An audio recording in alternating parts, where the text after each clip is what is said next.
Hello, everyone. Thank you for tuning in and welcome back to the Sandwich of Coherency. Today, I'd like to just talk about a few things. Some things you might know, some things you might not know. All very interesting in the end. So let's just start off with the biggest one one of the biggest ones that seems to be going around right now, and that just happens to be the Harvard Business School switching back to mostly online classes because they are having such a substantial amount of breakthrough cases in the bear flu.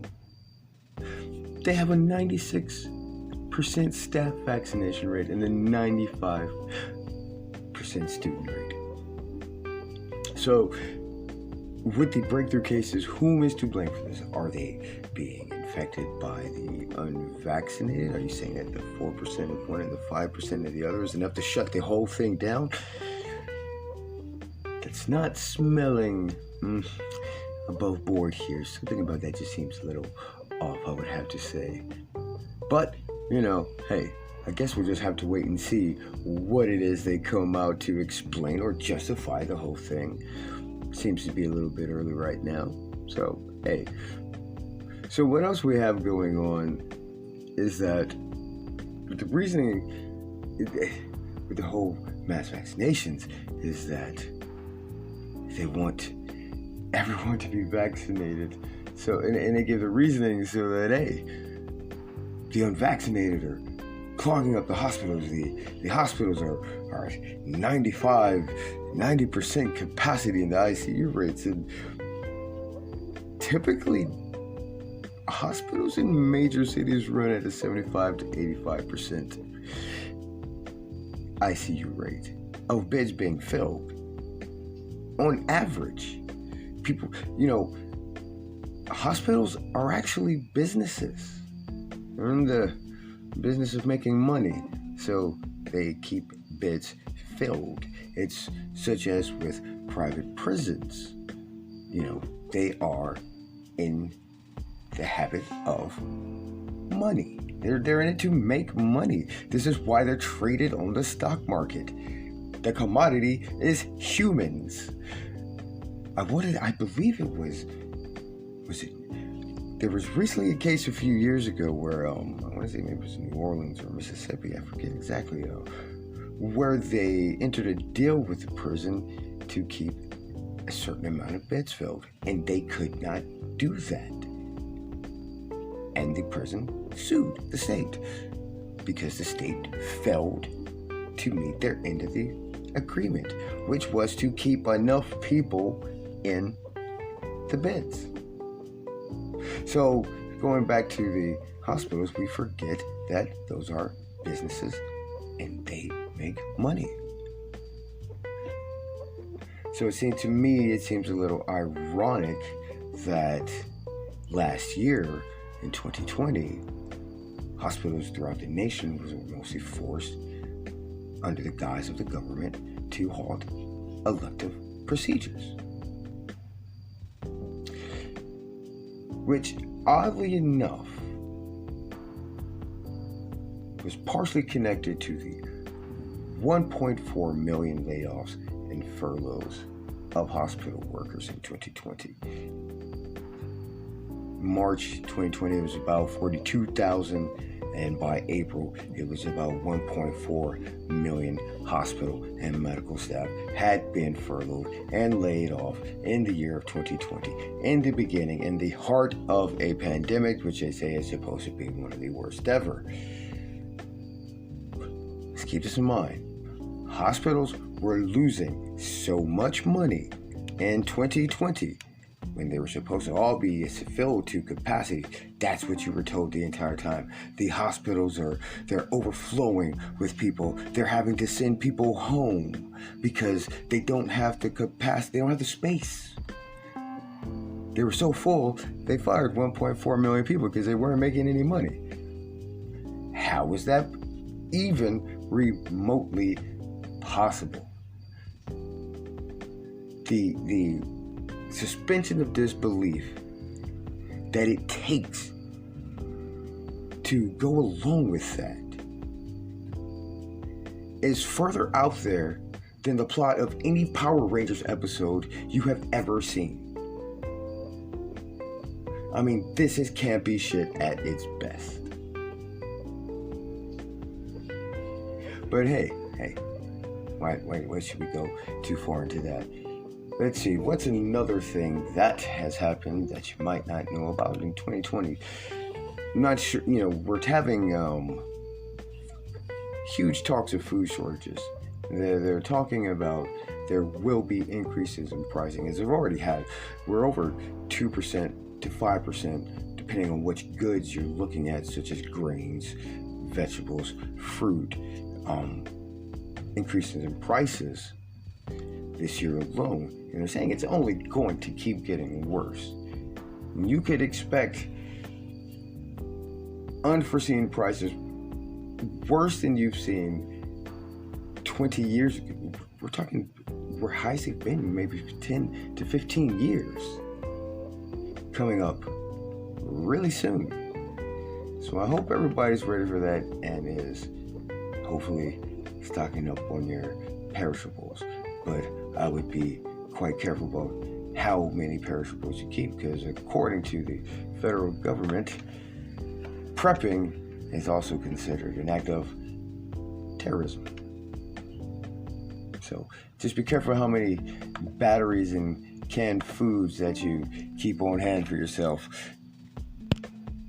Because what happened last year in 2020, there was a derecho, which is an inland land hurricane which hit the Midwest and destroyed about 10 million acres of farmland.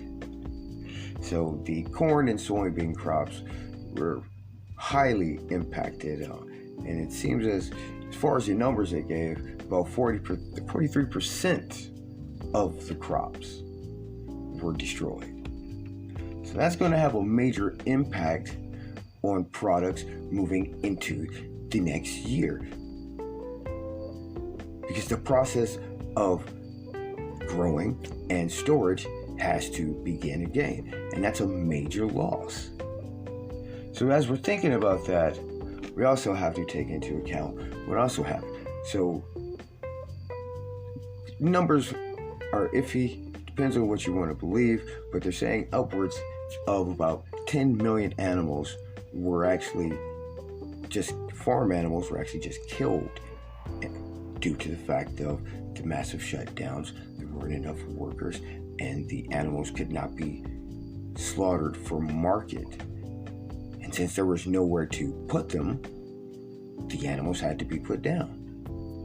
So this is including your beef, this is including chicken, and this is also including pork. So when you heard these reports months ago about they're running out of certain meats, air prices in places like New York and California and Washington are starting to go through the roof for such things such as simple as chicken wings. It's not because they had sold out, it's because there was no supply, because they had slaughtered it and just threw it away.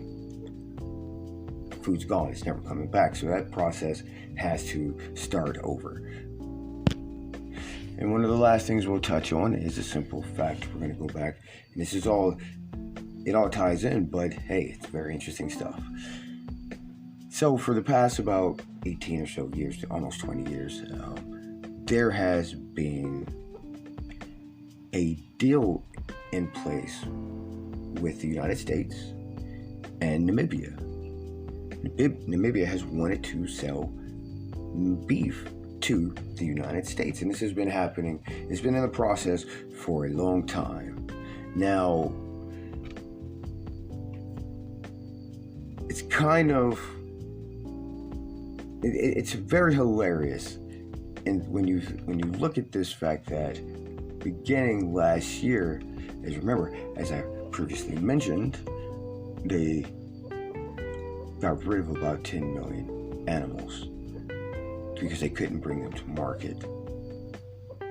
And last year, around the end of 2019, is when they came to an agreement. And last year they rolled it out. And in 2020, the first shipment of 25 tons of beef from Namibia was imported into the United States. And this is coming directly from the Meat Import Council of America.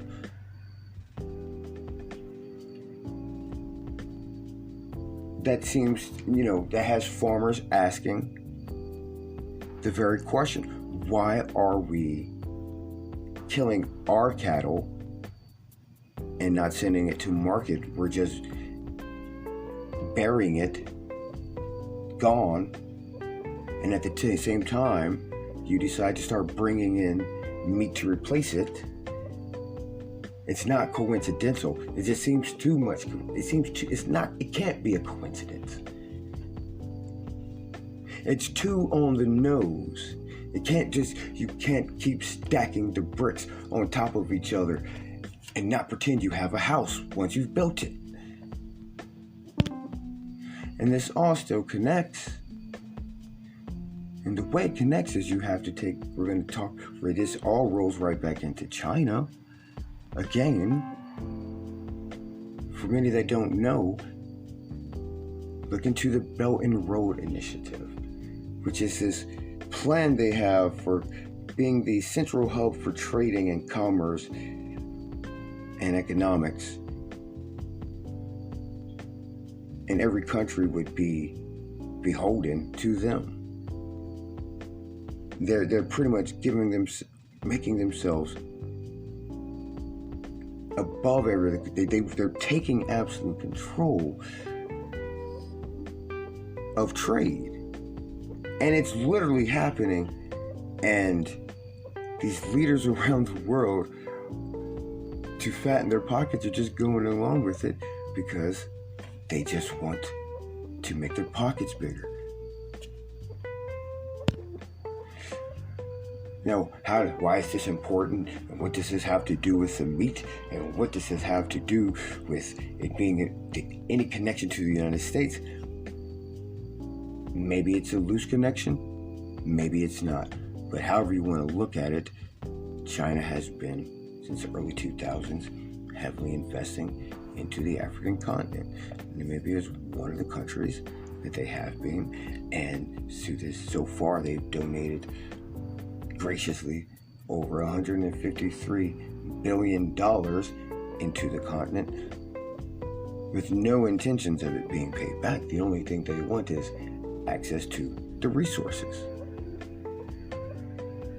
So, again, it puts them at the control because they've done what other countries did not do. And now the entire rest of the world is going to have to see how this whole Belt and Road Initiative plays out. But I do think that it's something that you'll find very interesting. And if you would like me to go more into the Belt and Road Initiative, feel free to leave comments and I will be glad to answer those questions. I'd like to thank you again for tuning in, and we'll catch you next time.